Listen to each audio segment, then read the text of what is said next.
2511 in St. Kitts or 469-5430 in Nevis.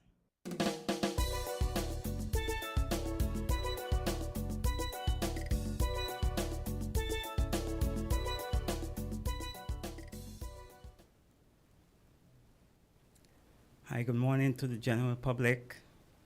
Welcome back to another in-depth, insightful program. And my name is Africa, as you would have recognized the voice. And this time around, as we get towards the second Wednesday of each month, it's a sort of revamp team that I'm bringing to the program this morning, myself sitting in. And the theme is the pathway of remembering. To remember is not just a recollection of one mental faculties, or you just remember something. There is another definition in terms of how one remember. To remember in certain circles, maybe in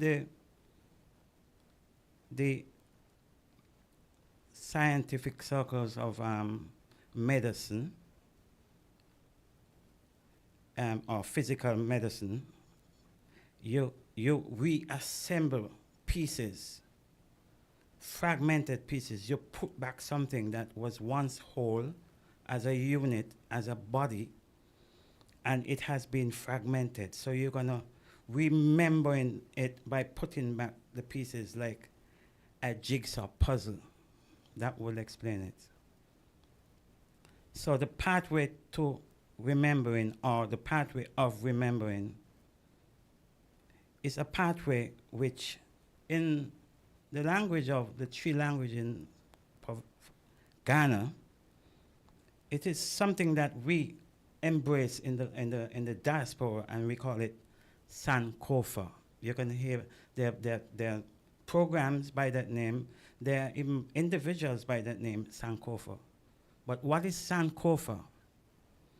Sankofa is, and it is in the Adinkra, the way the art of Ghana. It has what we call the Adinkra signs and symbols. And Sankofa, there are many symbols to Sankofa, but the one that intrigues us most is the bird. There is a bird in flight, forward motion, but its head is turned back because of its neck. The bird head is looking back. And Sankofa means to go back and retrieve. Just like, you have some water, you run out of water, and you're going to go back to the fountain to replenish your bottles of water so that you can have adequate water at home.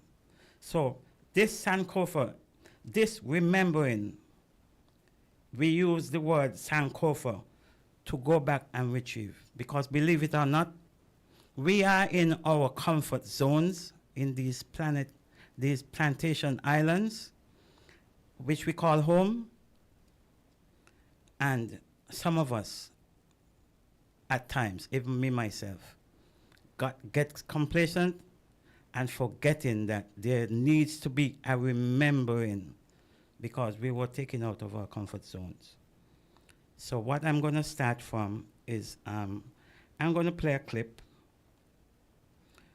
which is from a letter from King Leopold. And this will give a synopsis as to who we were as a people before we were dismembered. And the letter is a constant reminder of extrapolation, vestiges of who we were as a whole and what we need to get back to. So bear with me a second and I'll... Letter from King Leopold II of Belgium to colonial missionaries, 1883. Part 1. Reverends, fathers, and dear compatriots, the task that is given to fulfill is very delicate and requires much tact. You will go certainly to evangelize, but your evangelization must inspire above all Belgium interests. Your principal objective in the Congo is never to teach the niggers to know God, this they know already.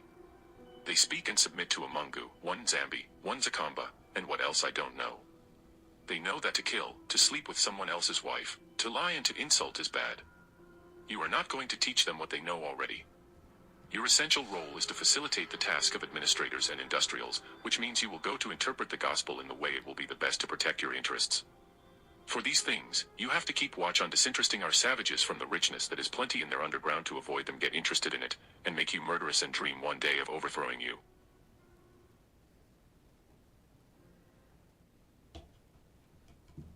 I will stop there for a minute. Let that sink in for a moment. Because what King Leopold has observed by like David Livingstone, the David Livingstones of his day, because we were told that King Leopold, he never set foot on the continent, yet he owned this vast, what we will call chiefdom, not Belgium, but King Leopold individually.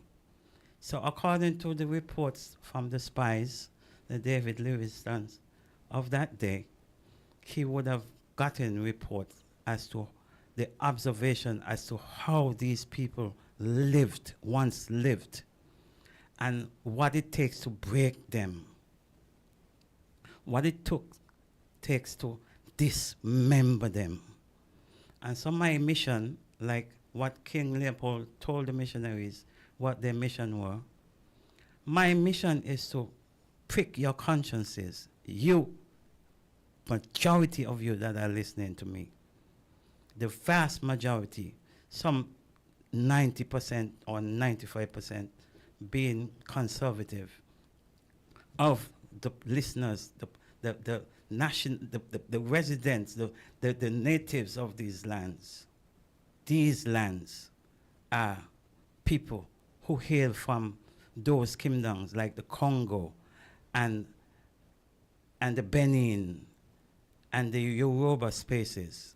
So this is a message to myself and also to all of us, whether we find ourselves to be in Christendom, in the various religion of Christendom, it applies, some way it applies to us. I shared an observation from this Ghanaian who migrated. At the time, Ghana was a British colony, or just about to be independent, 1961.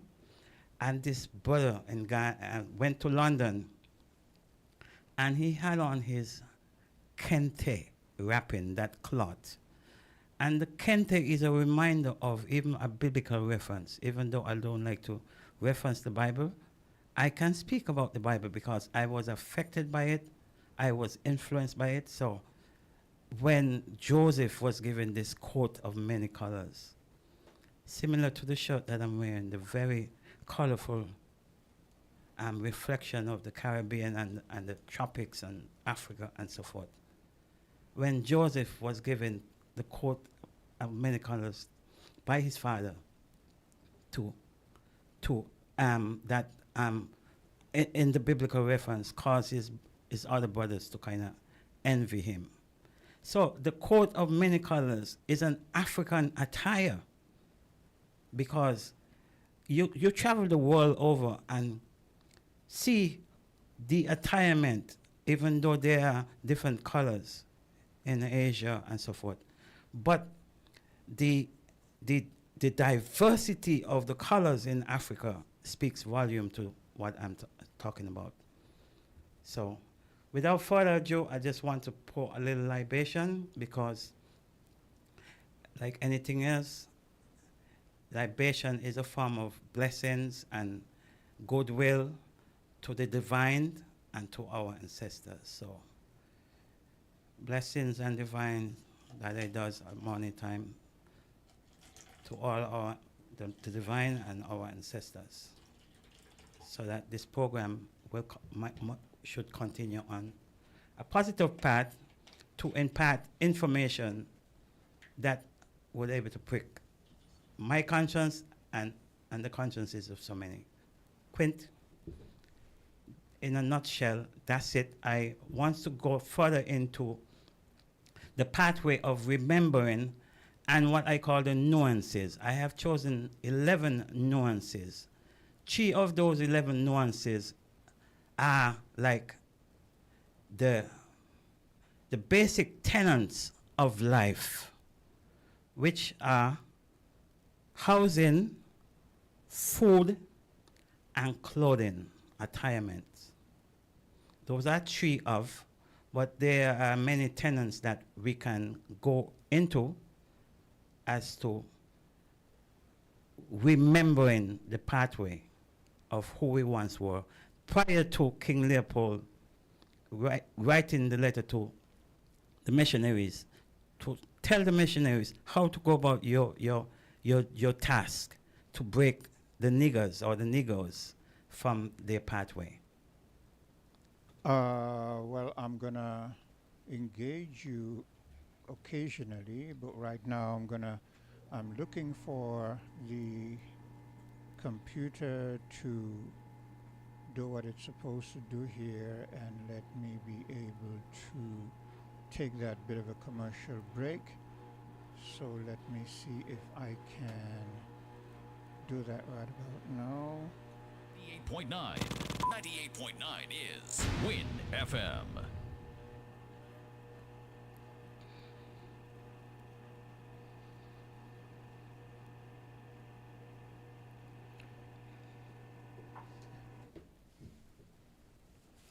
Okay, like I said, my computer is acting up just a bit here, so let me just give it a while and hope that it refreshes, and then I can go to the ads.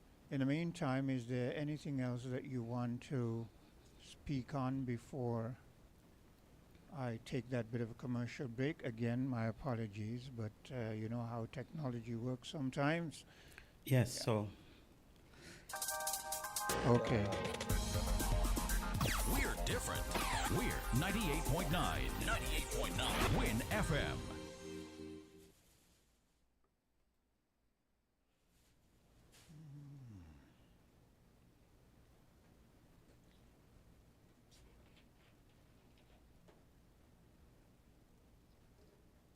I saw someone say, why don't they ever in history in our schools? And I had to pause, because it's not that they can't teach it, it's that they don't want to, especially when it makes Europe look like the monster that it really was. So let me put you on to something you probably didn't learn in school. Germany's first genocide didn't happen in Europe. It happened in Africa. The year was 1904. Germany had colonized what we now call Namibia.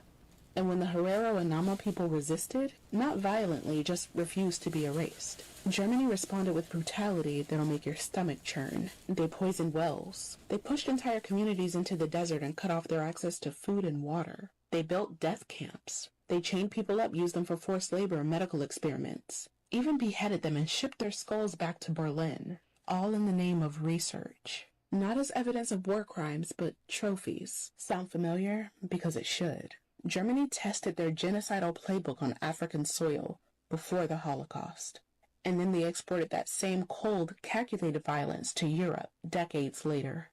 But nobody talks about that, likely because black pain isn't considered historic. It's considered disposable. And don't let anybody tell you this was a long time ago. Germany didn't even acknowledge what had happened until 2021. And their apology came with no real reparation, just a PR stunt and a press release. They still haven't returned all the stolen bones. They haven't paid back the families that lost generation. They still haven't put this genocide in German textbooks. And the U.S., silent. Because when the West says never again, they really mean never again to white people. But when you ask why African history isn't taught, they can't teach you the truth without admitting that they're still protecting the people that committed the crimes. Germany practiced genocide in Africa. They perfected it, then pretended like it started in Europe. We're not supposed to remember, we're supposed to move on. But memory is resistance. And I'm here to say their silence doesn't protect them anymore. We remember everything. And the ancestors, they haven't forgotten either.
More than 42 million cars from 19 different car companies are being recalled for faulty airbag inflators. Repairs are fast, easy, and free. The problem isn't with the airbag, it's with the airbag inflator.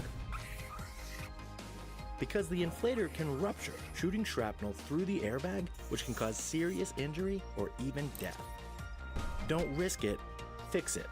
Please contact TDC Automotive Division to find out if your Toyota vehicle is affected by the Takata airbag recall. Visit or call us at 465-2511 in St. Kitts or 469-5430 in Nevis.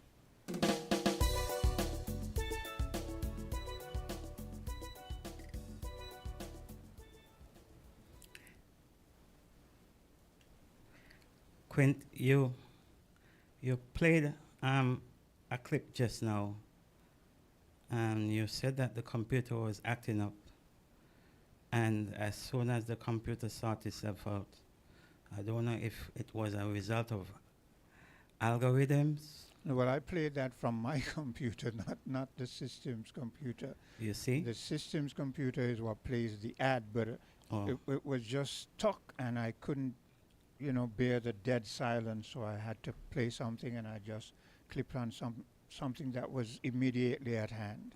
And it was succinct to the point that I'm making, because she spoke about the greatest ma'afa, what you would have called a genocide in the African space that took place amongst the Nama and Harara people of Namibia. And nothing was done until some European died at what they call the genocide. But the point in that video just now is the remembering. Even though the emphasis was placed on a recollection of not to forget, it was very succinct with remembering of that we are a broken people. And we have to admit that we are broken, where we were displaced, where we've given trinkets and fake comfort as to appease our spirit. But our spirit is more than that. Look how we have taken, and I have the 11 nuances that I call nuances. Look how the first one is linguistic, and I'm not going to elaborate on any by the numerical in terms of the numbers. But linguistic, look how because even our linguistic expression, it has to be restored, because words are vibration. And if we were to utter words in the most diluted expression, utterances, why not utter words in the original way that we spoke, and we gave honor and paid homage to the divine and the Most High and our ancestors? So even though we speak English, and some of us not keen to really learn any other languages, And if we do attempt to learn any, I can assure you it will be French or even Mandarin or Spanish. It would not be, let's say, the Kikuyu language of Kenya. It would not be the Swahili, which is widely spoken in East Africa. And it would not be none of those Bantu languages that we were taken from. Remember the movie with Roots when Toby was beaten to say his name was Toby as opposed to say Kunta Kinte? Well, why was that? Can't you call yourself Kunta Kinte? What's wrong with calling yourself Kunta Kinte as opposed to Toby? So I was given a name. I was christened in the Catholic Church and was given a name. But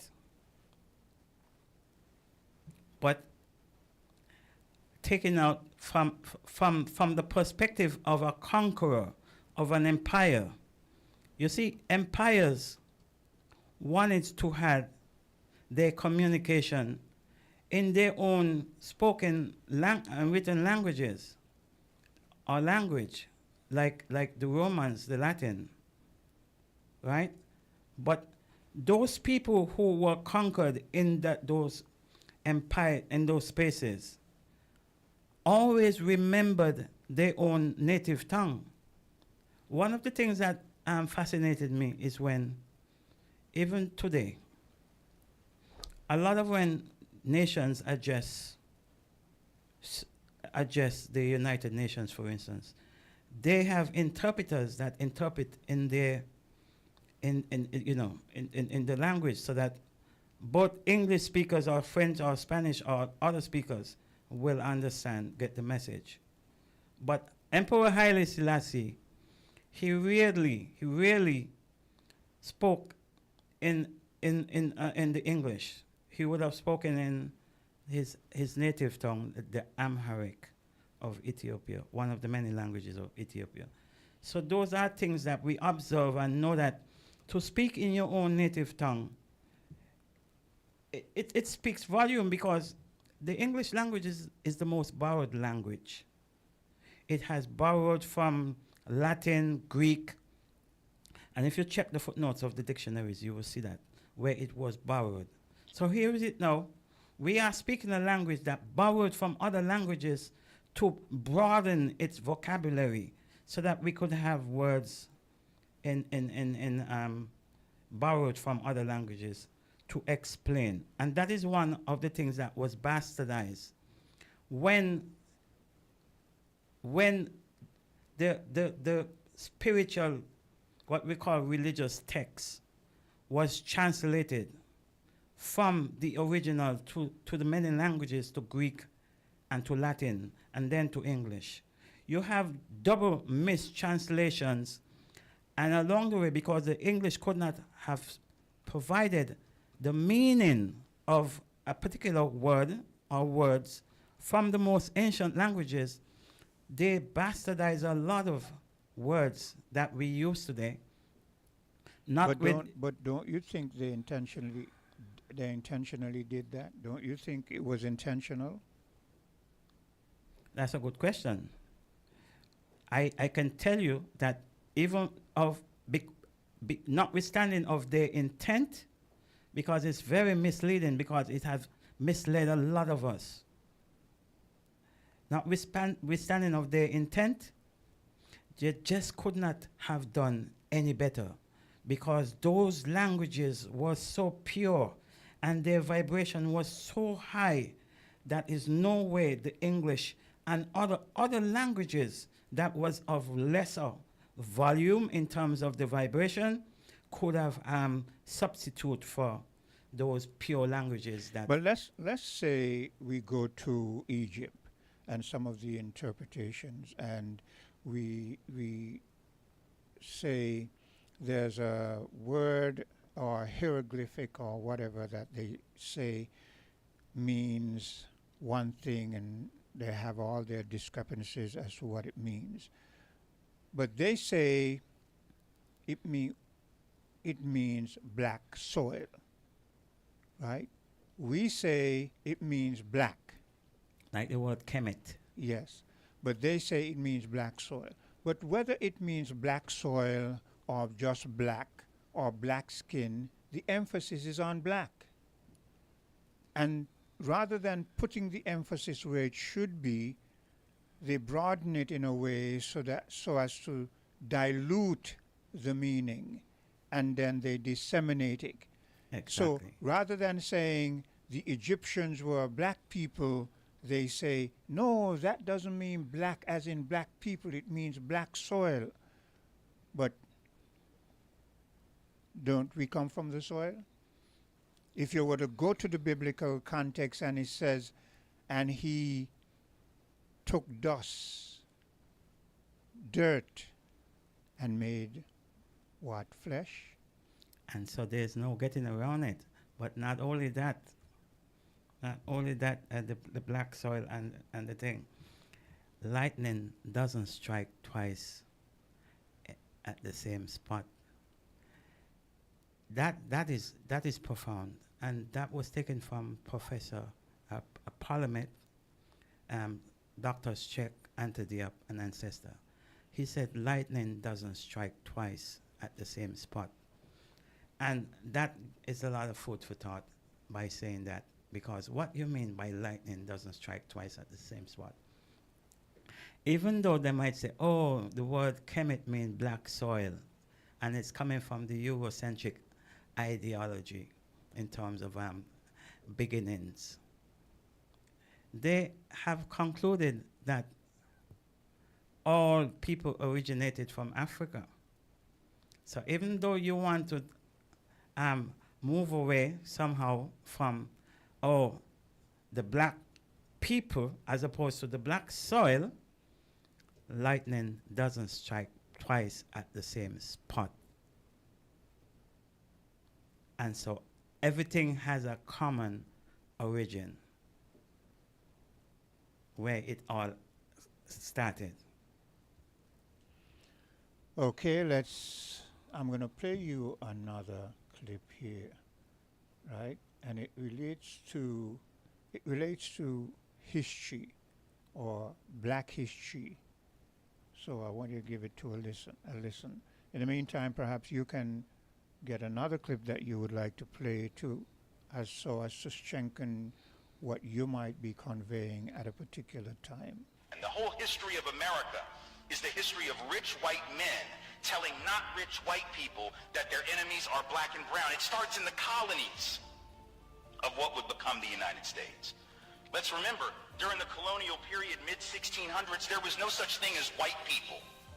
I know some people who are now called white find that shocking because they think whiteness is real. Right? But whiteness was created. Europeans didn't call themselves white. We didn't call ourselves white. We weren't all members of one big happy family. Are you kidding? Have you studied the history of Europe? The history of Europe was about killing each other. That's what we did in Europe. We just killed each other before we figured out there were other people to kill. We just killed each other.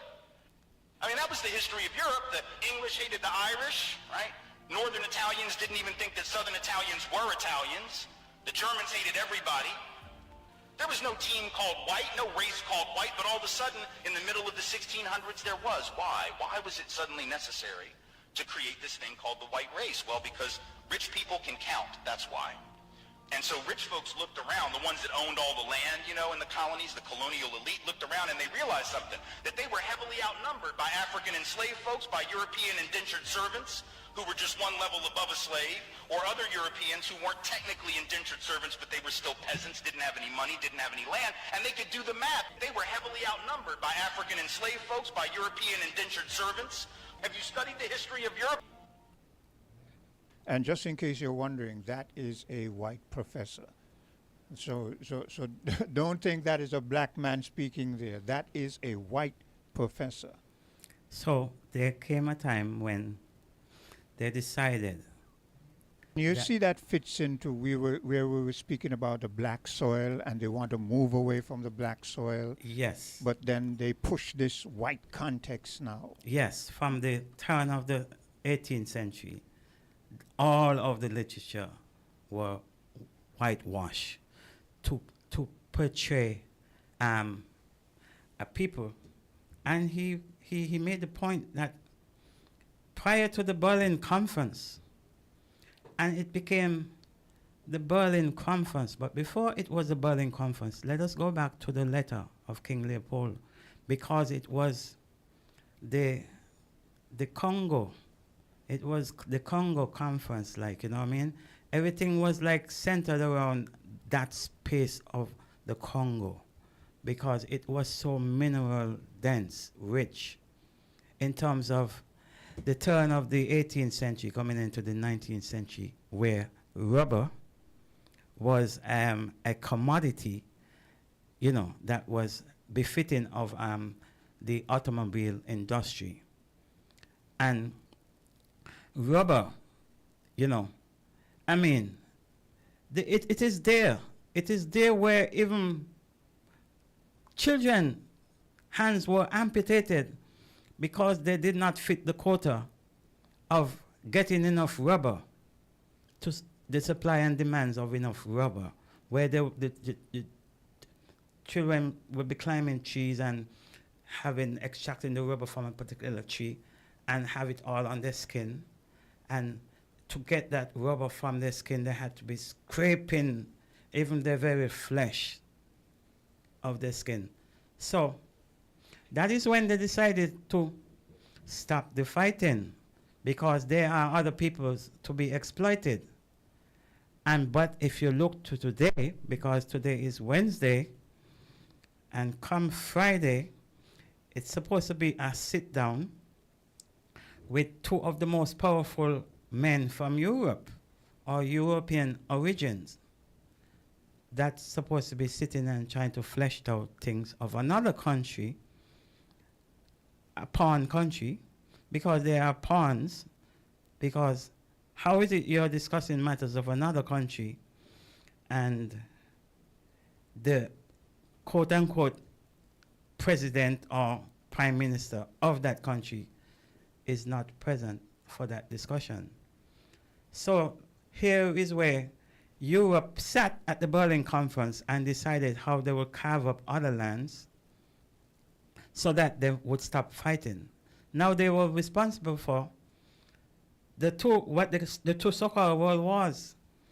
And we came close where you see the position there, you know, the nuclear submarines and the left hand, some left hand, something that was affected to go into effect just in case of any one of those mad guys decide to press the button first. So there was nothing in according to the professor, there was nothing of, they did not consider themselves to be white. They were just Europeans. Okay? But then it came a time when they saw themselves as white, supreme, you know, in terms of their ideologies, the fascist ideologies, or the Nazi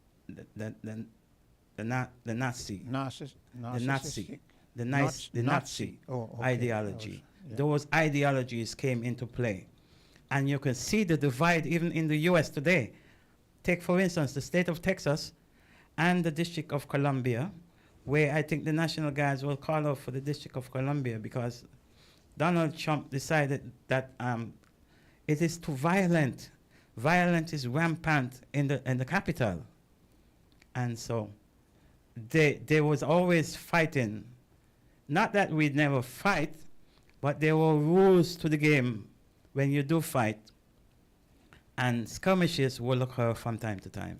So it's not to say that we never had any disputes amongst ourselves where we would have gone because someone's sheep eat down someone maize or corn, and it caused conflicts amongst neighbors and so forth. But those things was dealt with at the level of the councils of the elders. What I want you to do, I'm going to take a bit of a commercial break, and I want you to keep things in context so that the listening audience can follow. Now you started with the Leopold letter, then I played a clip that spoke to a genocide of a people and so forth.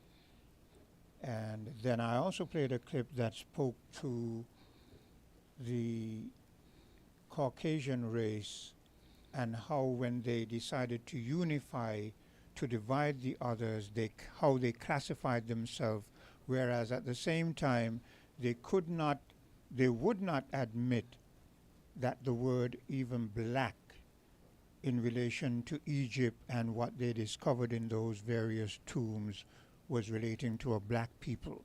But yet still, it just shows you the contradictive nature that they have, where in one context they don't want to accept that black represents a people, but yet still they come with the connotation white, and white then represents a people.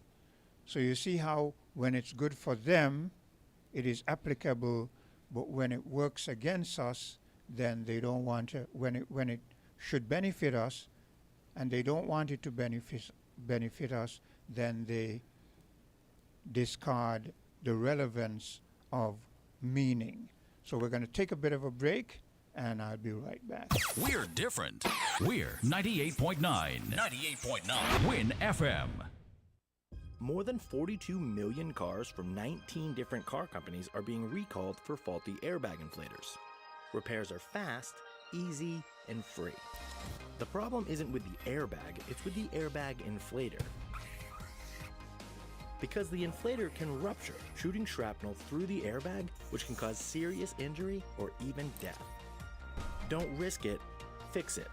Please contact TDC Automotive Division to find out if your Toyota vehicle is affected by the Takata airbag recall. Visit or call us at 465-2511 in St. Kitts or 469-5430 in Nevis.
Okay, we're back again.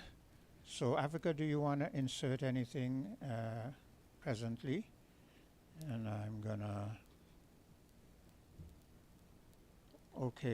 play a clip here. And this clip asks a question. And the question is, why was the first, let me see. Why was the first human kingdom expunged from history? Because remember, our context is remembering. And in remembering, we're also fitting pieces together that were discarded, dispersed hither and yon, or dispersed all over the place. So we now, in remembering, must remember in a way that we can put them together. And as we remember, speaking of remembering, one of the main aspects of us as a people, Africa, coming from Africa, even though Africa isn't the original name, again, that is a name that the Europeans gave to Africa. The original name was, I think it was Al-Kebulan. Al-Kebulan, yeah. And yeah, a name I have chosen for my business. Yes. Yes. Yes. So we're going to play this clip. I was saying that one of the main things from our people was things were passed down by storytelling. And somehow the Europeans never got it. They never grasped that this storytelling was so deeply ingrained in us that even the transatlantic journey from there to here, where we didn't have books and we didn't have, we didn't speak their languages and so on and so forth, they felt that our history would easily be forgotten. But they did not take into consideration that the storytelling was part of our culture, a deep-rooted part of our culture. So let's play this bit of a clip. The first human kingdoms didn't rise in Mesopotamia or the Middle East. Wow, the first human kingdom was in Africa.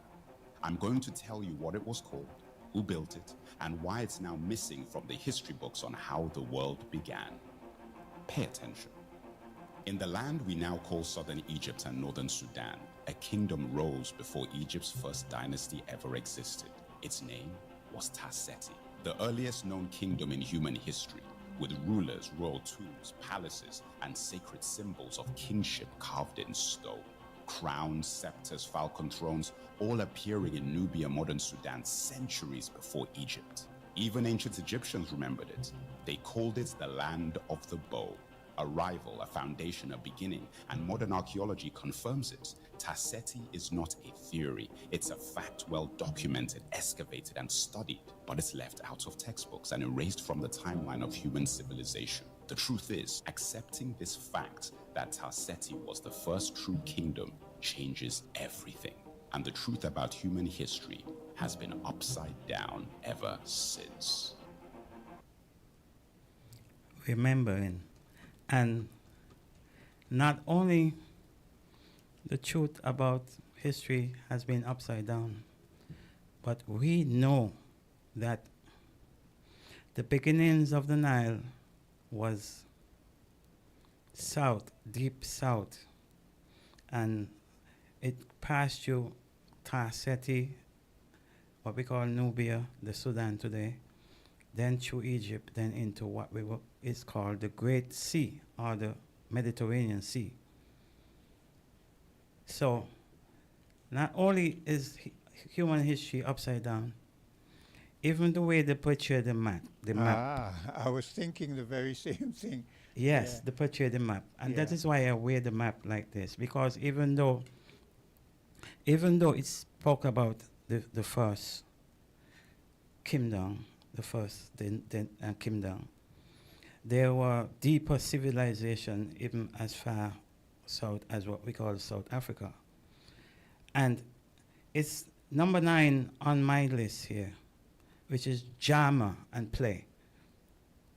That all of these things was even reenacted and played today. We had plays from, Lockton Tatum, Bouncing Williams. They were re-dramatized from memories immemorial down to this very day. Somewhat a little bit curtailed for the time, but nonetheless, the history of our people came down orally, all the way down to this day, where we dramatize, we act it out in plays and dramatization. And speaking of dramatization, let's look at the Dogon people, because the Dogon people is a perfect example of dramatization, where these colonialists came and they saw these people who looked primitive and, dressed in this, what they call these primitive attire and so forth. But what amazed them was that when these individuals went through their rituals at certain times, what these Europeans discovered was that these so-called primitive people knew things that the Europeans didn't even know at that time. Things that are only now being seen and understood in our time because of the invention of telescope, big telescopes and all those kind of the stuff. Constellation, Yes. the Sirius, the Dogons. And we come into the dramatization and the arts of the masquerades with the mask and the mock jumbie, also with masks on their faces. And we can tie that into arts, the dramatization, and modern day entertainment, which we call movie, right? Because we can recall a lot of us who attended the movies and saw like the Black Panther movie with this character by Michael B. Jordan, was his name. He played the role as Killmonger. Bloodline to Chadwick Boseman, the guy, but through another brother who came to the West, not even migrated, ended up to the West like how we are in the West. And that is why it's so important to remember, because they competed for the kingship of who supposed to be. But even Killmonger, he was worthy. Why I say that? Had Killmonger put the mask on his face and he wasn't the worthy person to wear the mask, it would have been like what we call, he would not have been the person to have put the mask on his face and do like how he did with the energy, the powers that he had to wear the mask. So he was to be worthy to wear the mask. Thus, the masquerades of the Dogon people, who still remember, and they are intact, that we know who are not intact, must remember. But what did they remember? Because we came back. No, I'm speaking about the Dogon people. Yeah. It is important what they remember. Yes. So what let's did go they into remember? Yes. They remembered that every 60 years there is a ceremony where the alignment of the Dogon constellation or the stars, when they make their cycles around the earth, as the earth to them like what they call the center, when they make the alignment around their cycles around the earth, there is a special ceremony where these masks will come out. These masks just don't come out. Certain ceremonies in Africa, the masses, they just don't come out willy-nilly. They come out on special occasions when these things are aligned with the Dogons. Because, believe it or not, our ancestral home is Africa. But our spiritual abode is in the constellations. And so, to certain groups of clans of people like the Dogons, they admire and they keep that oral tradition from time immemorial down to this time where they remember. But don't you think, because that is what amazes me, the link between these people who we see dressed in a certain way that we have been told are primitive. How is it that these people who are supposed to be primitive have knowledge of a constellation that we have only recently discovered because of telescope? How is it that they know this and they can, because of their acting out or playing out or dramatization, yes. They actually show you how the stars move, how the constellation moves. And now they have discovered, when it was discovered, that they couldn't see it because it is not visible to the naked eye. To the naked eye. And even so, all the time, because it is hidden behind a big star that only at certain times of the movement of the constellations in the sky that it is visible, and then after a certain time it goes back into hiding again. So how is it that these so-called primitive people knew these things? And a lot of it came to the West because of these two French anthropologists that went and sat and got the okay to sit amongst the elders, and they brought these reports back to the West. And when this telescope came of age, they saw the name, I'm trying to get the name here, Zigio. Sigi. Sigi is the 60-year ceremony with the Dogon Mass. And so these two anthropologists went and sat with the elders. And eventually the elder would have revealed some things to them. You know where when I you they know when I documented. you know when I first discovered the knowledge of these Dogon people, I discovered the knowledge of these Dogon people because years ago, that's way when I was a young man, and I bumped into this book. I think it was, I don't remember the exact title, but I think it was something in the vein of something to do with the gods, or the gods of the earth, or the gods of the planet, or whatever. But it was a German scientist slash archaeologist who did that book, right? And when I came onto this part, and because he was asking the question, he was saying, you say that these people, these black people, are primitive people, yet still here we have discovered in Egypt and other places around the world, we've discovered carvings and stones that are placed together in such a way that today man cannot explain them. He has, this is a scientist, and he says the only thing that he can describe that would have cut those stones that way is laser. And modern day laser technology has not reached that level. So you understand? Yes. There's something in our history that there's so much in our history that we've lost. Hello, caller. Good day once again to everybody. Good day in Jesus' name. Now, what I'm saying is that because I'm a believer in the Bible, and I believe the Bible 100%, I reject the idea that civilization started in Africa.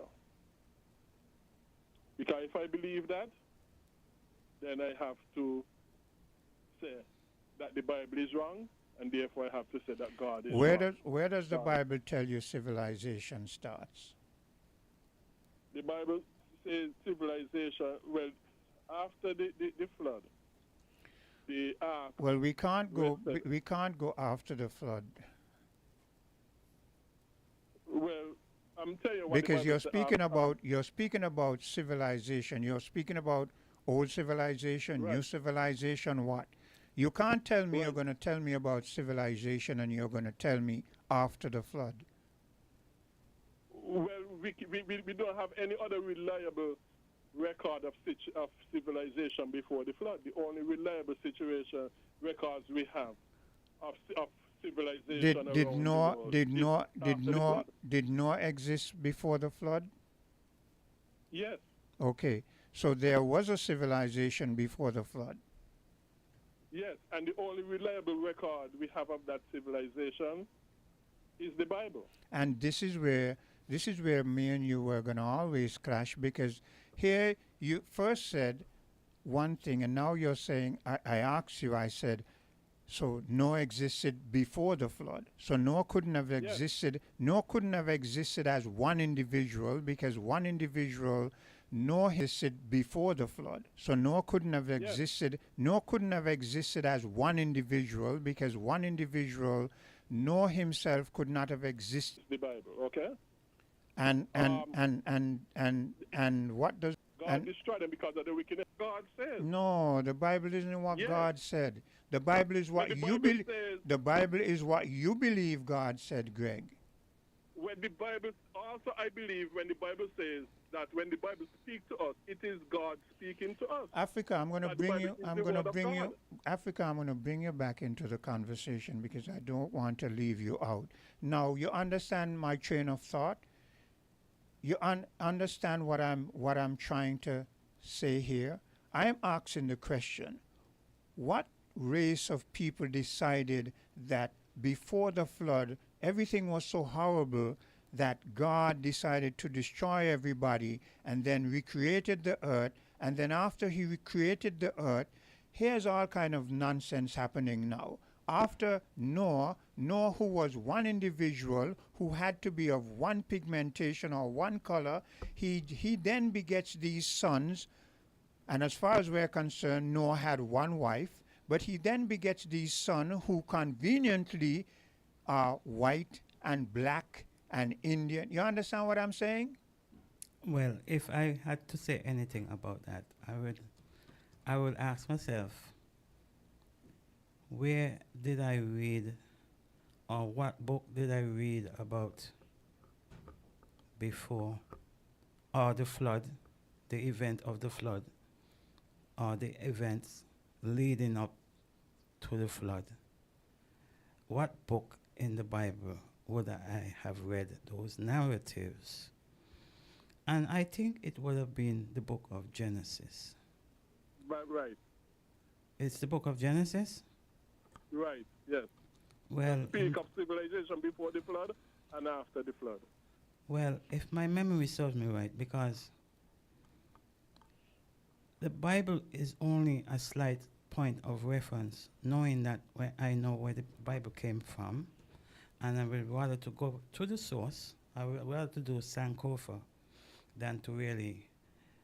But for the sake of those who are there in the book, I will go there. So in the book of Genesis, it spoke of the flood.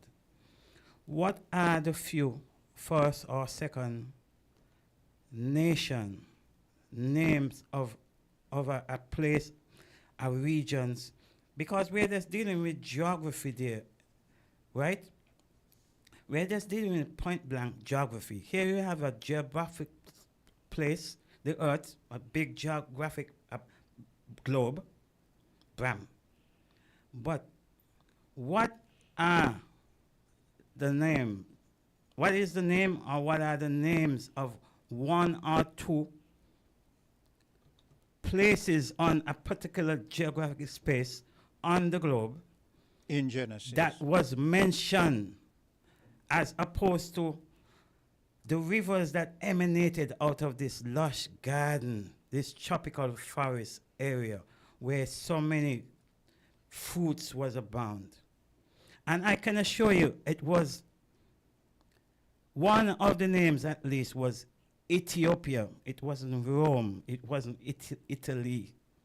So then, Greg, why is it that you discard that prior history and pick up your history only after the flood? Yes, because he wants to skirt around Ethiopia's name being mentioned. And then says that Africa isn't a part of the origin of mankind because you conveniently pick after the flood to begin your history. Why is that, Greg? Because all records outside of the Bible of civilization that we have are all after the flood.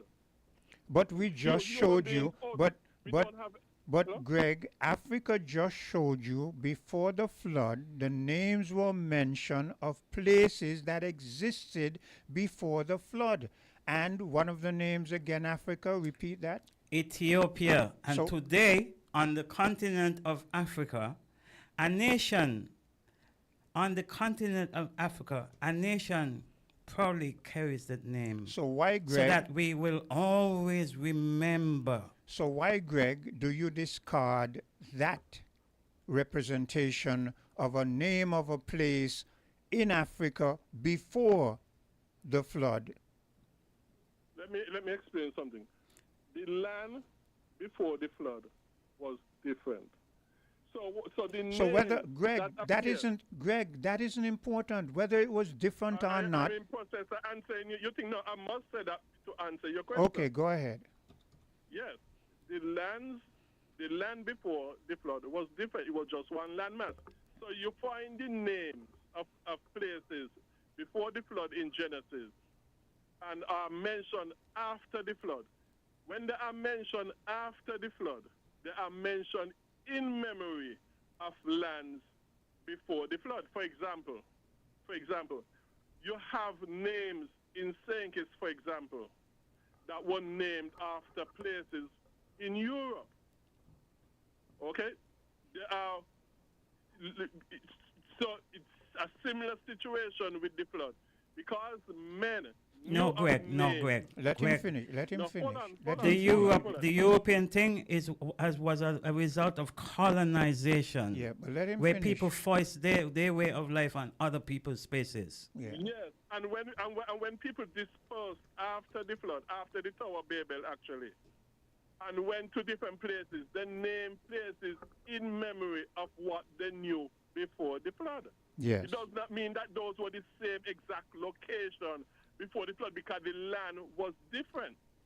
So why then, Greg, see, I'm trying to pick your brain to make some sense out of this. So why then, Greg, after the flood, the name Ethiopia was conveniently left out, but today we know there's a place called Ethiopia that place is in Africa. But yet still you refuse to believe that the origin of humanity is in that place. Right. Ethiopia is mentioned in the Bible a number of times, mostly after the flood. What I'm saying is that before men went to Ethiopia, the Bible already told you there was civilization in Asia, and then they dispersed. So they went in Africa, went in Europe, went in Asia, and all over the world. Where in the Bible? To continue civilization. Where in you're speaking now? I'm trying to follow you. You're speaking now before the flood, right? When you say that. I'm speaking after the flood. No, I don't want you to speak. I don't want you to speak after the flood, because after the flood, everything is coming from a different context, from the ideology of a people who want to put their spin on things. I want you to go. These are coming from the records of the ancient Jews. Look. These are coming from the records of the ancient Jews. That's a whole another story we're going to have to, because today they want to tell us the remnants of the ancient Jews are existing in that place who are massacring some people. So let's not even go there. I want you to take your brain back to Genesis before the flood and tell me where in Genesis it tells you that people were on Asia and migrated from Asia to Africa. Where in Genesis do you see that? No, like I tell you, the land was different, and I do not see anywhere where it says people migrated from Asia to Africa because the land was different. So for example, Ethiopia today might not be the same Ethiopia before the flood because the land was different. The topography of the land was different than after the flood. But don't you think it's quite interesting that Ethiopia still exists in a place? The only place we have that is called Ethiopia exists in a place called Africa, and even even modern day Caucasian scientists have come to the conclusion that mankind originated there. Don't you think that is interesting? Why is it that you discard that? Because it goes against the Bible. That's what I'm saying. All records that we have outside of the Bible is after the flood. But Greg, you see Africa, Greg, sometimes I wonder what realm Greg exists in, because Greg just admitted that before the flood existed Noah. Noah couldn't have existed by himself. Noah had to have had other people around. He said God destroyed them. Yes, but then you're still saying that the only thing that you can follow is after the flood, and that has no credence. So why is it that you people do not follow logical argument? You come up with all records of man's civilizations that we have today that are outside of the Bible all start after the flood. So therefore, when man going and record today to say what nation started first from what nation didn't start first, they are going and record after the flood. But in the Bible, in Genesis, Don't you see Ethiopia? I see Ethiopia and I see other nations as well. Greg, I just want to say that there are other books that will able to give more context to what just the Genesis say. And there is a book known as the Jubilees. Yeah, the Jubilees. Some scholars call it the Little Genesis, which did not made it to the 66 books. But he's going to say the apocryphas or whatever. Right. Well, Right. it is in one of the African Bible. It is in the Ethiopian Orthodox Church They're Bible. not at the level of scripture. Scripture was compiled, was written by the prophets and apostles of God, which ended by the time Ephesians chapter 2 verse 20 was written. Anything subsequent to that did not come from apostles, did not come from the apostles of God. Anything in the 2nd century, 3rd century, and so on, did not come from the apostles or prophets of God because they were all died out by then. Quint, I wanted to get back to something here. Before you do that, let me take a bit of a commercial break. Greg, you're going to have to call back. Okay, thank you. Okay. We're going to take a bit of a commercial break and we'll be right back. WINN is 98.9. 98.9 is Win FM. Ready to save while you build? Now you can at Builders Paradise. Yes, shoppers, build up your Value Club points at Builders Paradise. That's right, Value Club members and shoppers, your favorite frequent buyer club is now available at the home of hardware and more. Whether you're laying tiles, painting walls, replacing doors, upgrading windows, or fixing up your home, every purchase at Builders Paradise now earns you Value Club points. Enjoy exclusive benefits like discounts on thousands of items, special savings for seniors, instant deals, quarterly rebates, plus an extra up to 2% off every quarter. Shop more, save more, earn more, only at Builders Paradise. Don't miss out. Start building your rewards today with Value Club at Builders Paradise, because every bolt, board, and brush brings you closer to bigger, better savings. Terms and conditions apply. Flow customers, unlock big prepaid rewards every time you activate a prepaid plan. Activate a 7-day plan or higher and earn points towards your rewards. Activate again, earn even more points. Activate next week, well, you get the picture. The more you activate, the more extra data and prizes you earn. Get in on the big prepaid rewards. Dial *129 or visit topupflow.com to activate a prepaid plan today.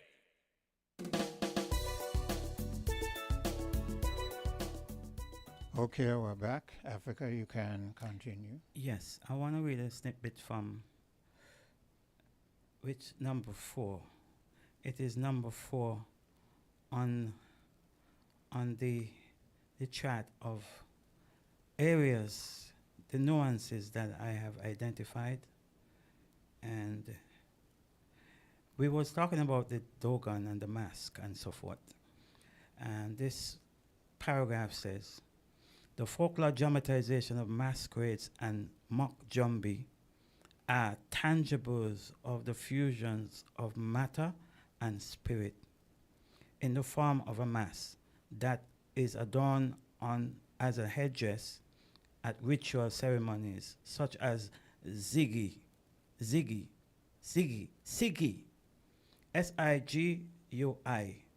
The Sigi is a ceremony that was held 60 years. A Dogon ceremony of the Sirius star elliptical cycle around the earth. I want to give some context to this here because this Sigi and those who the individual or individuals who were responsible for the observance of Sigi, because the Dogon elder, whatsoever his title was, a Hugan, one of the titles was a Hugan, they would have positioned, he would have positioned himself in an area where he would have able to observe the night sky, and not just only for that particular night, but for a period of I don't know. He would have observed the motions of the constellation.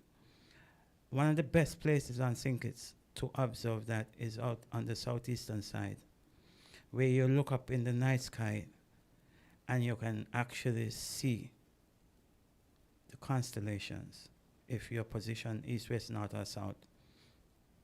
You will know a Big Dipper, Little Dipper, whatever names, and these names came down to the European name, the renaming of constellations and all of that, right? So this Dogon, Hugan, high priest, in the culture of the Dogons, would have observed and would have known. And from his observations, because he would have been in a long chain of lines of Hugans who would have observed, because 60 years is no little time. He, the individual, would have probably only lived to observe that elliptical cycle, that alignment, probably only once in his lifetime. Most likely one time, yeah. Yeah. So you can see the continuum of this observation that these two French anthropologists, Marcel Griot and German, forgot his other name, these two anthropologists would have noted, taken notes from the Hugan, the Dogon, and brought back this information to Europe, so that when telescope became of age, they would have able to say, well, these guys was spot on. The rings of Saturn, and I mean, it was so detailed that they say that these primitive people ain't as primitive as we thought, because these guys are telling us things that we did not know. But now that we have the wherewithal, the equipment to observe the constellation, the sky, with this powerful telescope, these guys are spot on. And that is the veracity of remembering who we are, getting back to what it used to be, because someone of us. But let me ask you a question. It is all good and well for us to say it is good to remember. And myself and you and others out there who are older, we have our own memory. But how do we impress upon this generation and generations to come this remembering? Not only just to remember, but to give it the kind of credence that it is important not only to remember, but to follow in a livable trend that upholds the memory of what we have remembered, the continuous remembering of what we now are able to remember. Yes, but remember that I'm saying this remembrance is not just a mental exercise of, you know, you're passing it down like through our tradition or so. This remembering is a tangible remembering of getting as close to, in terms of you, the individual, and as a community, you know, putting these things back into order. And we are not just only bodies, you know, we are not just only physical bodies. There are certain parts of our spirit, of our soul, that are affected if we don't remember. Yeah, I hear you, but again, I'm asking, how do we impress this on this generation and generations to come? Because we are doing, what you are doing and what I'm doing is a bit of the remembering. But how do we get them to remember, to continue remembering? Because they can hear and not adhere. So true, but it encompasses a conversation. So the conversation has started, and so step by step by step by step, the consciences of people, the listeners, and it is something that is innate to all of us. I am not just speaking of something that none of us cannot identify with, because who knows who would have came out of the Dogons. But the Dogons are only one community. There were other communities that remembered, observed, kept these things intact amounts in their spaces. But because of the note from the French anthropologists, and this getting back to the ears of Europe, and they trusting into modern science with their telescopes and all of that, the Dogon narrative was widely broadcast and is widely respected by the Western anthropologists and the Western scientists. So that kind of answers my question indirectly, because what you're saying now is here are a group of Caucasians who are, upon realizing now what they thought was just maybe some primitive tribe going through some connotations and doing some, now they realize the significance of it. Now they realize the relevance of it. Now they realize that this exists not only here on this planet Earth, but out there in the cosmos. Okay? So they now add credence to it. They give it importance. And because they give it importance, they will carry it on. But this is the Caucasian race. So in truth and in fact, Africa, we're not just black people remembering, it's everybody remembering, okay? So if the Caucasians are remembering, and they're remembering because they now understand this is important. We didn't understand the significance of this. This is what our young people have to realize if they're going to take it forward. They can't just hear it. They have got to understand it. They have got to understand, take it forward. They can't just hear it. They have got to understand it. They have got to understand this isn't just some rambling. This is something that says, because it's innate to you. You, the individual now, has to be more than responsible to say, well, that innateness, and I'm going to piggyback now on something that you said prior to the two commercial breaks, of the Egyptian and, they are the modern science again, where the DNA of scattered, fragmented people as we are, how is it a lot of, and a point that I want to make also, is that the young Prime Minister of Grenada, his DNA result is 100% Akan from West Africa, Ghana and Cote d'Ivoire people. 100%. I'm saying DNA results of Americans and people in the Caribbean and the diaspora goes back to the pharaohs. Yeah. Yeah. So here is it that you're here, and these guys just take random DNA, and it goes back to the pharaohs. There's numerous reports of it that is out there, where these people take their DNA and where their DNA take them.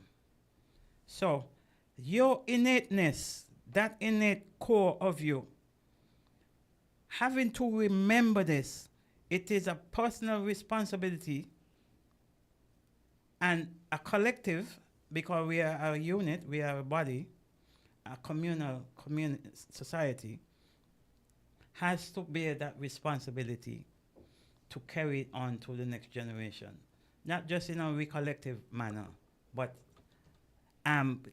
more research into it. Just like how others have gotten this information and are doing other research to really ascertain other information and the likes, you too have to embark on that journey. And this means then that they would have to read. Yes, and this is why we're here, because I am not a person who would have known these things in the books. They did not put it in these books. Like the sister said, that they did not care to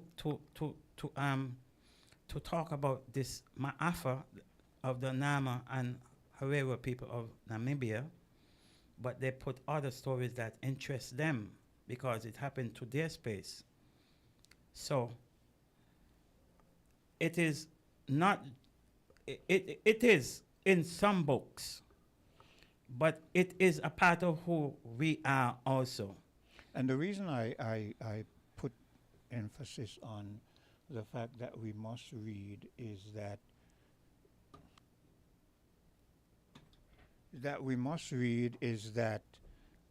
I only garnered the knowledge I have because I read. And in reading, because reading is inevitable. For instance, let's look at the modern day era. Everyone has a phone. But what you use a phone for? You use a phone, mostly a lot of the younger generation use a phone to, they touch something and something comes up and it speaks to them, right? Okay, so if you're going to do that, then it also means you've got to be aware of what you're going to touch so that it speaks to you, right?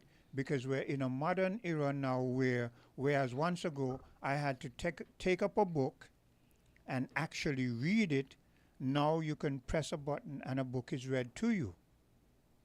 But you must have the inclination to want to hear from a book, as opposed to just want to hear gossip every day or to see who got killed and, some sex tape of somebody's daughter getting, abused by some older man.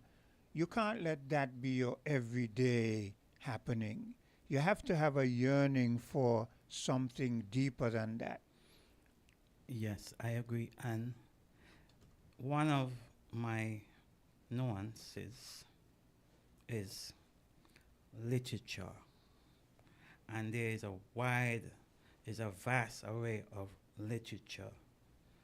But the literature that you might, and what I am referring to, is where you will garner a lot of the information that you and I are expounding on and building on and taking from, extrapolating from, and presenting it in your articulate way, that's where the artist comes in, and the poetry.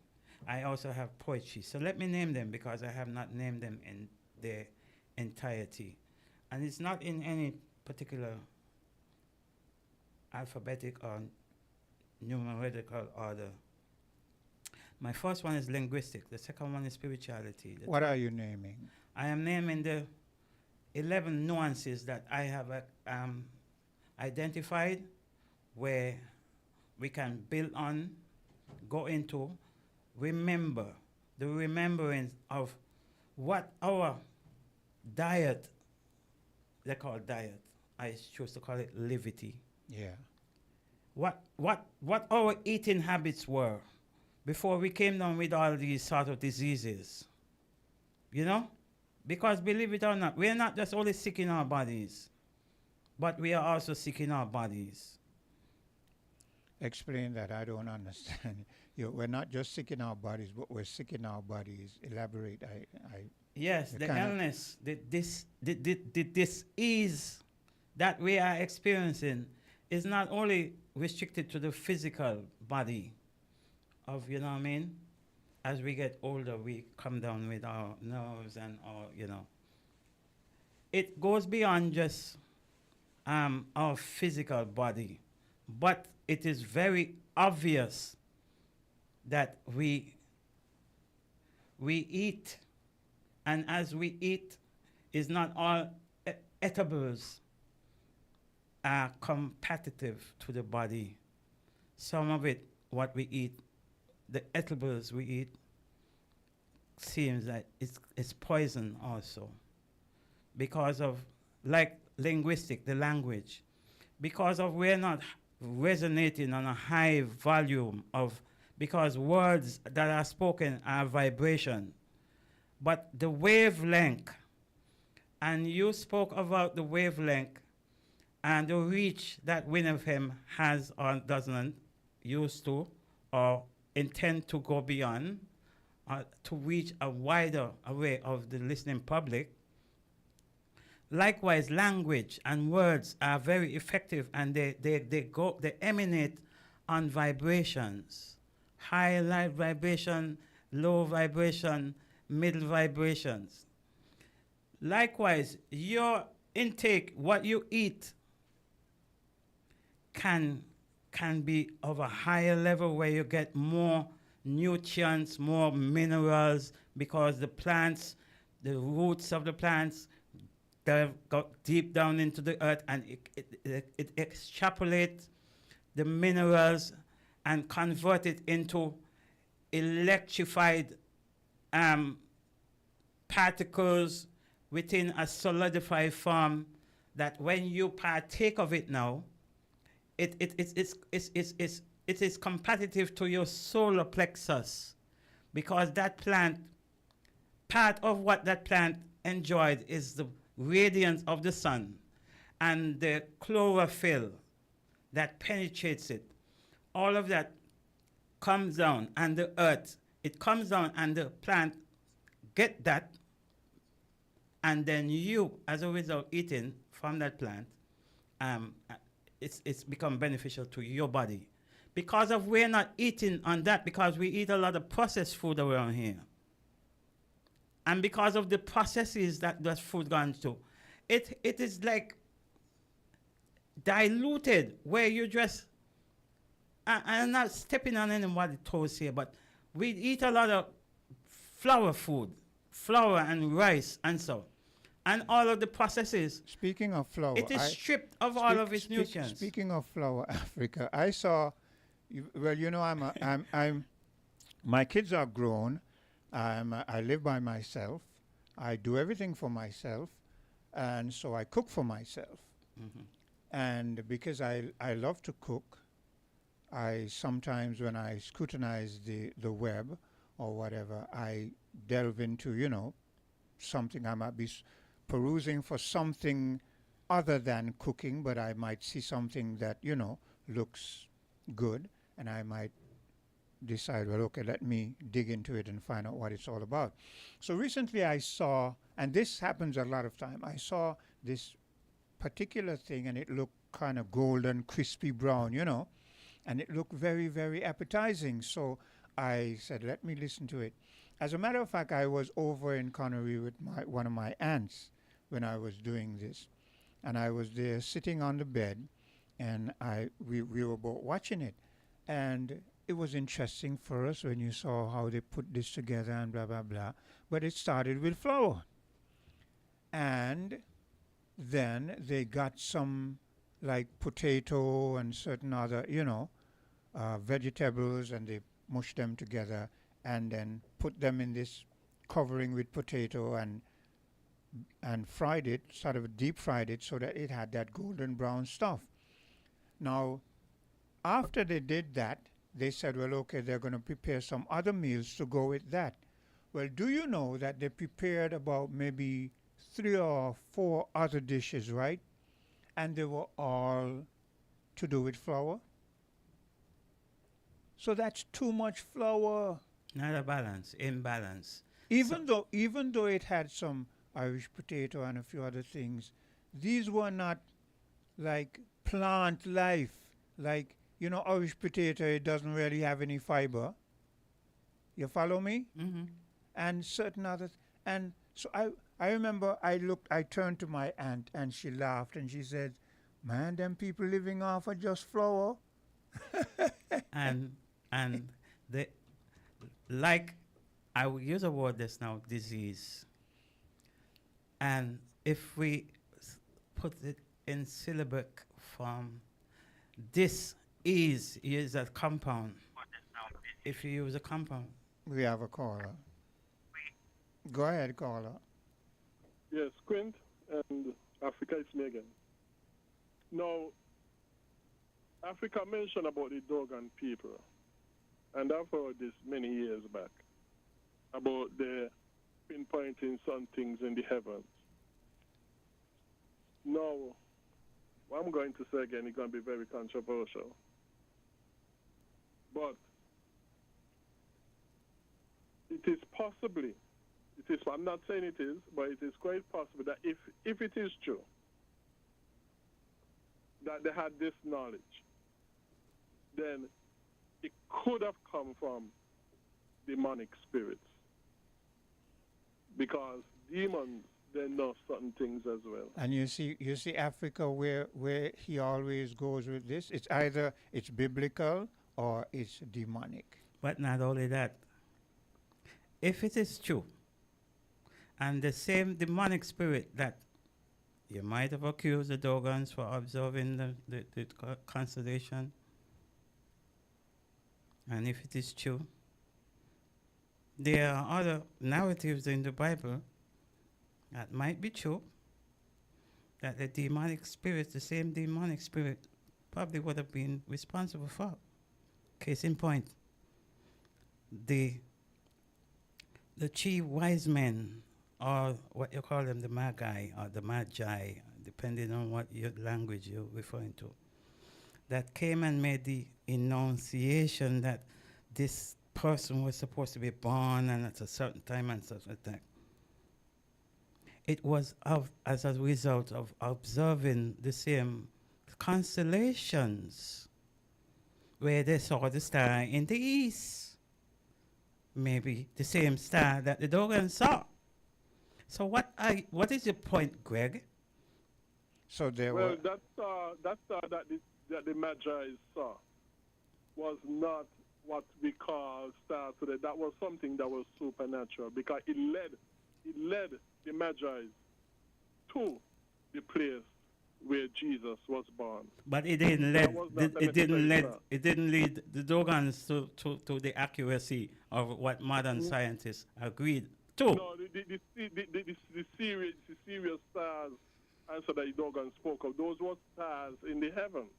This that the Magi followed was a bright shining object. Greg, the point I am trying to make. By God. Greg, the point I am trying to make is observations. How the word observation could not apply to the same Dogon and the Magi. There were peoples who had that knowledge that they are gifted people. There are some people who are square pegs in round holes today. Not every banker, not everyone in the bank is a banker. We get that. But the Magi and the observers of the Dogons, now they were the people who in their different customs dealt with that part of the science. And so they were demons. I don't know what they were, but what they reported. I'm not even, unlike you, I'm not even go down the part of the demon story because that's why he peddles. Because here, well, I don't take what he peddles. I try to refute what he peddles. And if he's saying that they were possessed by demons, okay, so they were possessed by demons. So these demons showed them something that mankind eventually finds out is true. Exactly, good point. Well, I'm saying that's a possible explanation. And yes, demons does show at times things that we do not know.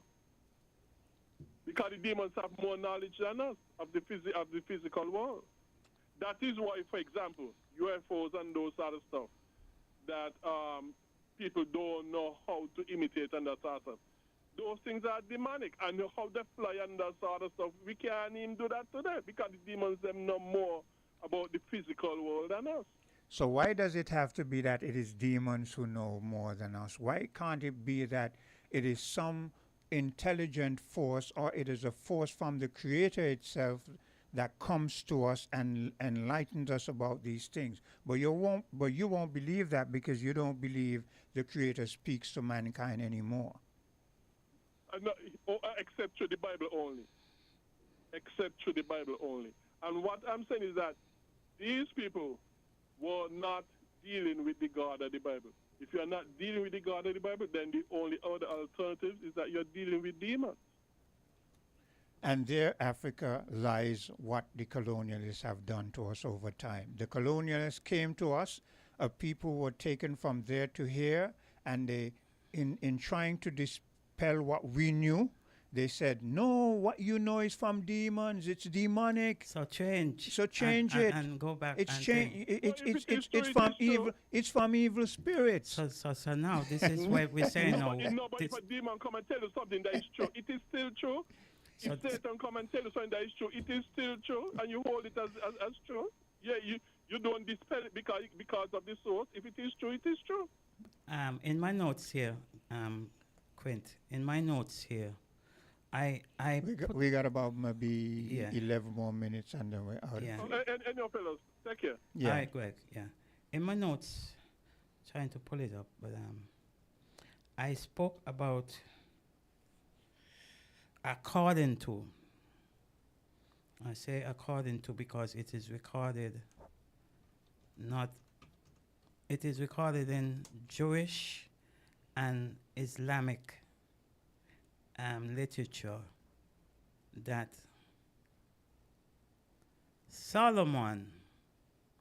King Solomon in the narrative of the Bible, it is also in other religious traditions recorded it, that Solomon used words, and it have it in how I have it on the way, how words.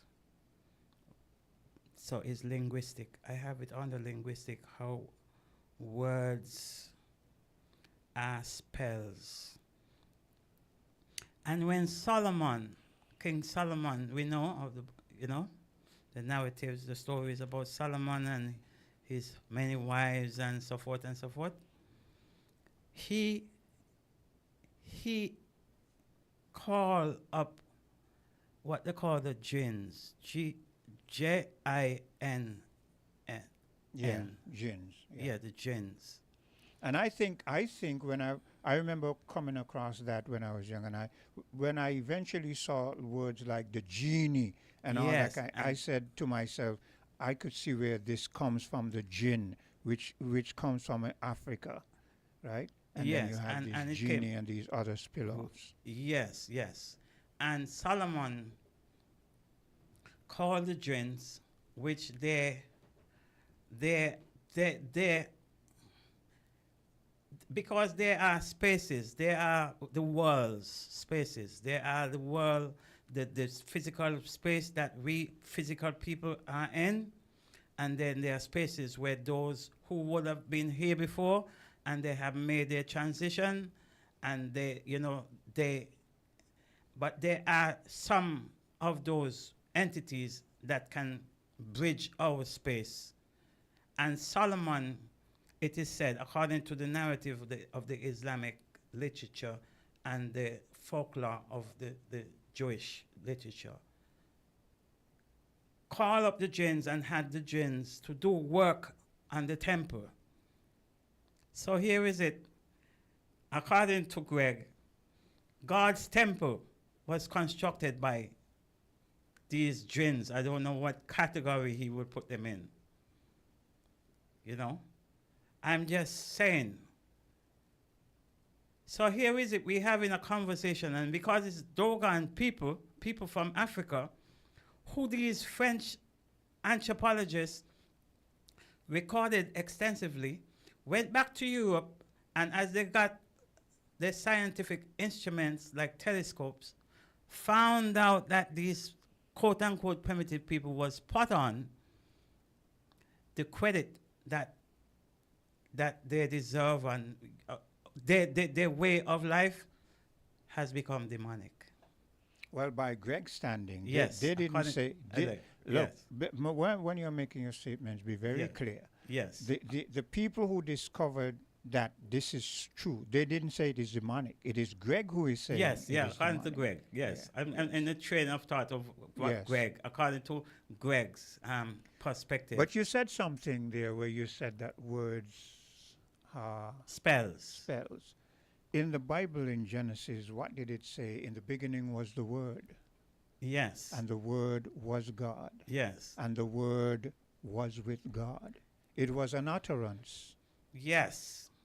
You see, people read the Bible and they don't broaden their understanding of it. This is why I say there are parts of the Bible that I adhere to, because I know that how the Bible was put together, different things were taken from different books at different times for people's convenience. Now it is a matter for me to see what makes sense and what does not make sense. The same with everyone else, the same with you, Africa, the same with any person out there. Don't just take something that somebody gives to you and says, use it in this context and use it in that context. Listen to what they're saying, and before you use it in the context that they're telling you that you should use it in, analyze it for yourself. And if you feel that the context that they say you should use it in merits your living standards and your lifestyle, then you adhere to it. But if you feel it does not make any sense, it is not of no significance to you to take it forward, then discard it.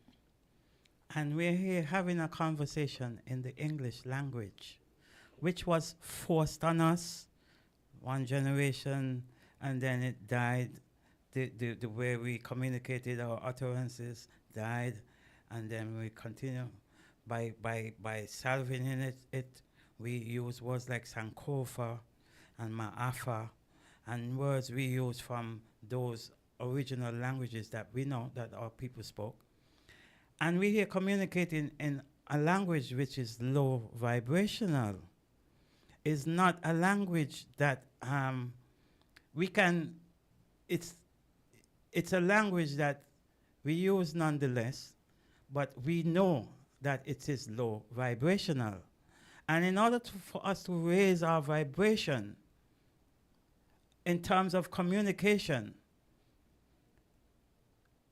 it would be, it is for us to remember what were the occurrences before so that we can communicate on a higher frequency.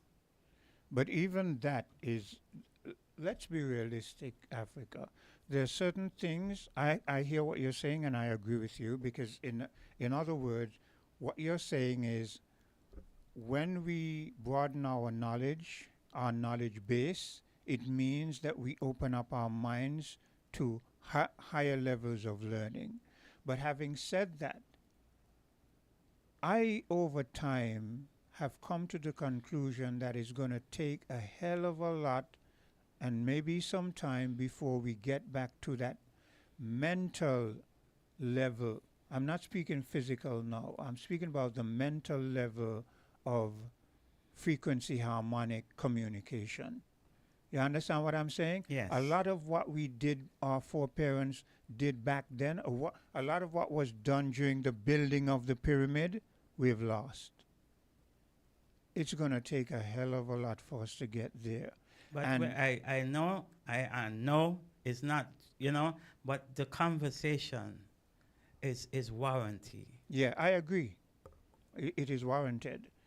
I agree. But the conversation is supposed to tickle our minds to a point where we ourselves as individuals try to get on a higher level. And part of what you were saying earlier, getting to that higher level incorporates what we eat, our diet. Yes, because it will able to be, competitive. Your solar plexus in your rib cage, that middle area, is competitive to the solar system in the because it's the macrocosm and the microcosm, the small one and the large one, and all of them they are complementary to each other because the way our bodies were built. It is a saying. They have a saying that says that. There was a conversation that asked, right, what does Egypt or Kemet resembles? And there's a saying that they say, as above, so below. So everything is complementary. The observation of the stars by the Magi's or the Magi's who enunciated a birth, and the observation of the Dogons, they all complement each other. Well, we've got about 2 more minutes before the news time. Let's see if we can entertain this final call. Hello? Yes, greetings and love, you know. It's one of the interesting program, you know what I mean? Man, hello, call. I'm disappointed in you, man. You mean you're listening all the time and you wait till now the program done to... anyway, there'll be other... Africa will be here another time, so we're looking forward in the future that you come in earlier, okay? Sure. Yes. Yeah, man, that's all for now, you know, very interesting. Yes. Thanks. Yes. Thanks. Cool. Bless. Yeah. So I want people like the brother out there, you know, and others to come in and have a say, you know. Come on, we want to broaden the conversation.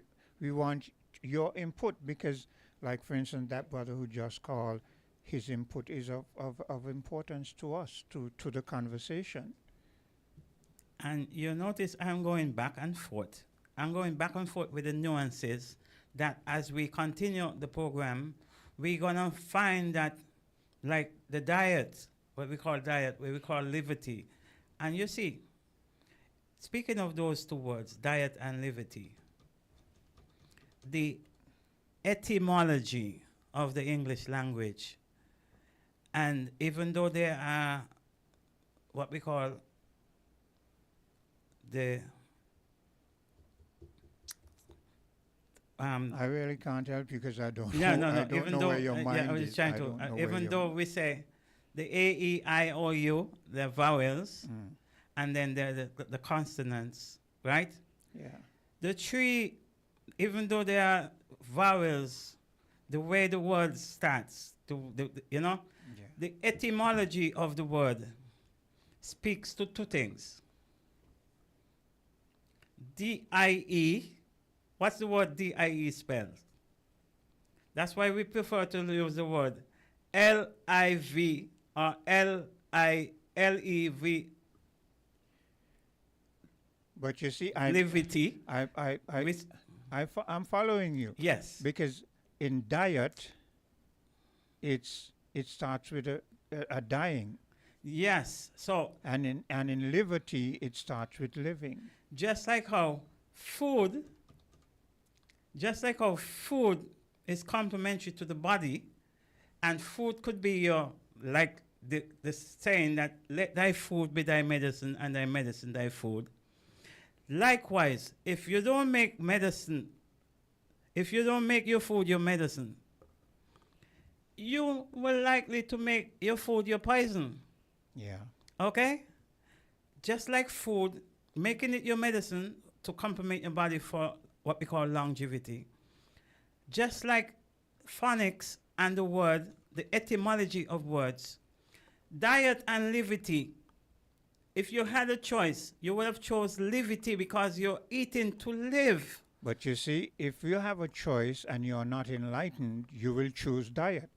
Because you had the good explanation where you spoke about flour. But the reason why they would choose diet is because they would say, well, the diet is what you eat, right? But we use liberty because, and that again come from the Rastafari, you know. Yes, but you will see that from the English language and its shallow vocabulary. But that is expected, Africa, because if you use the word etymology, right? Yeah. And I remember because I was very good at English, so etymology was very, very vital to me. I love to go and find the etymology of a word.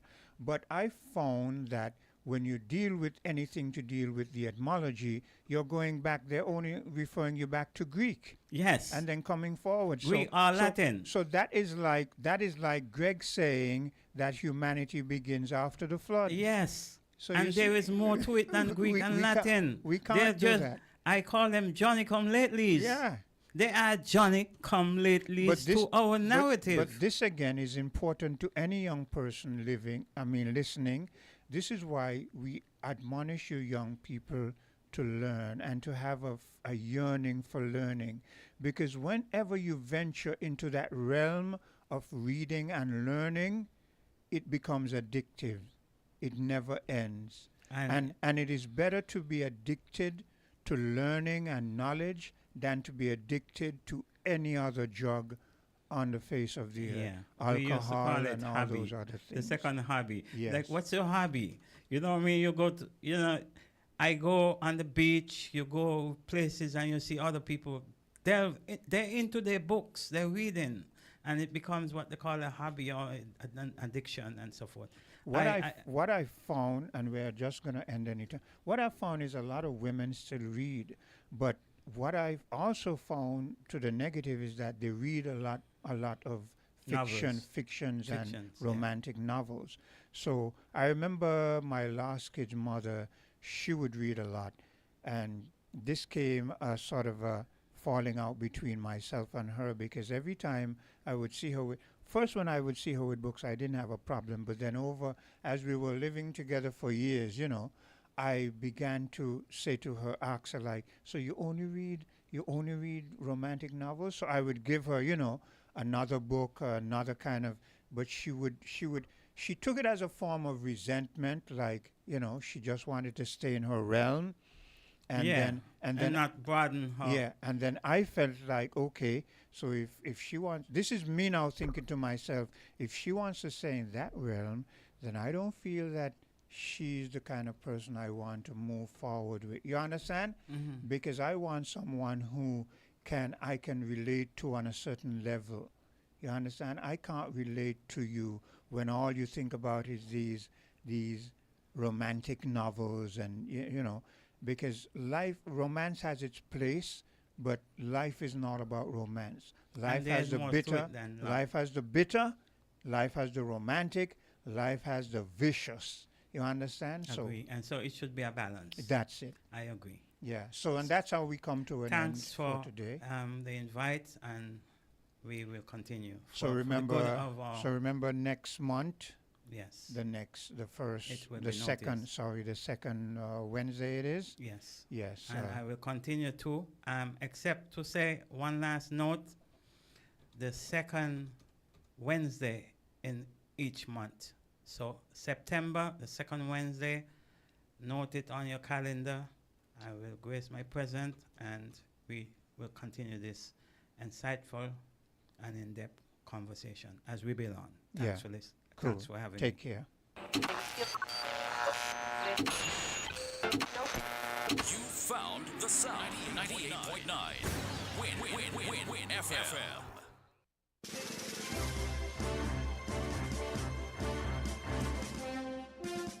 We now bring you the headline